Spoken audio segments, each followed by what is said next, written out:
বাবা সামান্য একজন গাড়ি চালক, অথচ তার ছেলে চলেন দামি গাড়ি নিয়ে।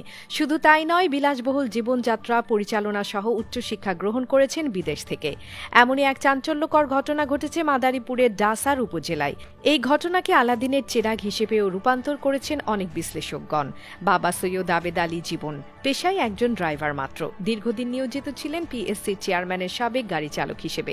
মূলত এটি ছিল তার প্রধান পেশা। তবে এই মুখোশের আড়ালে চলছিল এক সিন্ডিকেট কারবার, যার মাধ্যমে উপার্জন করেছেন বহু অর্থ এবং নিজের নাম লিখিয়েছেন বৃত্তশালীদের তালিকায়। রাজধানী ঢাকায় দুটি বহুতল ভবনের পাশাপাশি মাদারীপুরে রয়েছে বিলাসবহুল বাসভবন। সেই সাথে কুয়াকাটাতে ভিত্তি স্থাপন করেছেন নতুন ৫ তারকা হোটেলের। ১৮ই মে নিজেদের ফেসবুক পেজে এমনটাই পোস্ট করে জানিয়েছেন সৈয়দ আবেদ আলী জীবন। তবে একজন ড্রাইভার হয়ে এত সম্পদ আসলো কোথা থেকে? যেখানে একজন গাড়ি চালকের চাকরিতে পরিবার চালাতেই হিমশিম খেতে হয় অনেকের, সেখানে তিনি এতটা ব্যতিক্রম কি করে? এমন প্রশ্নের উত্তর খুঁজতেই অনুসন্ধান চালায় দেশের বেসরকারি টেলিভিশন চ্যানেল 24।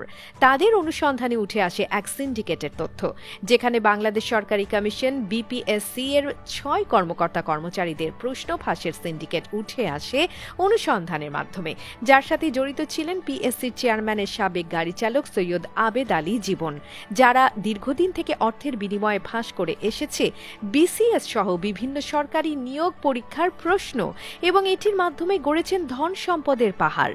সর্বশেষ ৪৬তম বিসিএসও বাদ যায়নি এই সিন্ডিকেটের খপ্পর থেকে। এমনকি শুধুমাত্র ৩৩তম বিসিএসেই ৩০টির মতো ক্যাডার নন ক্যাডার পরীক্ষার প্রশ্ন ফাঁসের প্রমাণ মিলেছে। এই সিন্ডিকেটের মাধ্যমেই গড়েছেন অঢেল সম্পদ, আর সেটি বিলাসবহুলভাবে উড়িয়ে বেড়াচ্ছেন তার ছেলে সৈয়দ সোহানুর রহমান সিয়াম। বিলাসবহুল জীবনযাপন, দামি দামি সকল গাড়িতে চলাফেরা এবং উচ্চ বিলাসী লাইফস্টাইল তো সেটাই প্রমাণ করে। যেমনটা তিনি গত কুরবানি ঈদেই ১ কেজি করে গরুর মাংস বন্টন করেছেন ১০০ জনকে। এ যেন চুরি করে গরুদানের বাস্তব উদাহরণ। এবং তার সংগ্রহে রয়েছে বিভিন্ন নামি দামি ব্র্যান্ডের সব দামি দামি গাড়ি। তিনি উচ্চশিক্ষা গ্রহণ করেছেন দেশের বাইরে থেকে এবং দেশের একটি ব্যয়বহুল বেসরকারি বিশ্ববিদ্যালয় থেকেই পড়াশোনার সার্টিফিকেট রয়েছে তার। এবং নতুন উপজেলা মাদারীপুরের ডাসায় একটি ছাত্রলীগের পদও রয়েছে তার।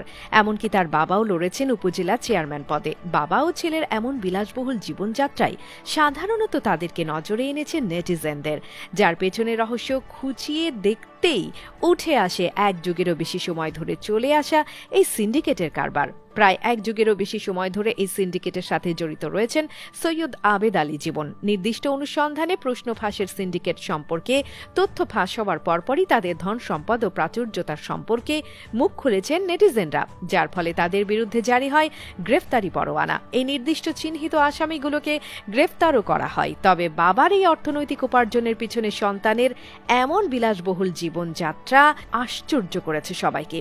এই অনৈতিকভাবে উপার্জনের সব কালো টাকার মাধ্যমেই বিলাসবহুল জীবনযাত্রা ও নামি দামি গাড়িতে চলাফেরা করেন সৈয়দ আবেদ আলী জীবনের সন্তান সৈয়দ শাহানুর রহমান সিয়াম, যেখানে তার বাবা ছিলেন পিএসসি এর চেয়ারম্যানের সাধারণ একজন সাবেক গাড়ি চালক।